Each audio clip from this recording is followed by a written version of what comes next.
It is very common to come across a video or post on social media telling you that having a degree in the liberal arts or in social sciences is almost always a waste of time and resources. They say that there isn't that much demand for these degrees in the market.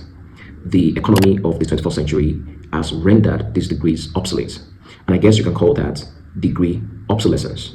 They say that having a degree in philosophy or psychology or religious studies, linguistics, English, history, anthropology, sociology, that it's a waste of time and resources.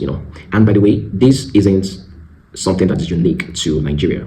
It is a global conversation. From America to Madagascar, people are questioning the relevance of university degrees, especially degrees in the liberal arts and social sciences. Now, I came across a concept some months ago that I think captures this phenomenon.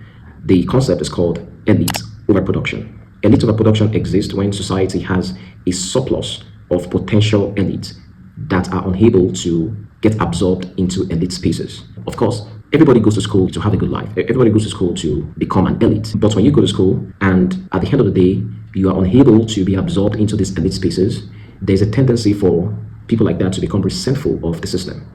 So I think elite overproduction sort of captures this. Nigeria has a surplus of graduates that are unable to get decent jobs. But then for the folks who say that these degrees are useless, they oftentimes would advise you to go and learn a tech skill because tech is in vogue, right? Now, if you were to take that piece of advice to its logical conclusion and everybody became a software developer tomorrow or a UX UI designer or something tomorrow, what that means is we are going to have the same problem we have with liberal arts, with the social sciences today. We're also going to have the same problem with tech skills tomorrow because the supply would definitely outweigh the demand, and we're going to have another crop of, tech talent that are unable to get a job in those tech spaces, and this sort of speaks to the evolving nature of the economy. The economy is constantly evolving, and Joseph Schumpeter captures this in his creative destruction theory. The economy of the 21st century is constantly evolving.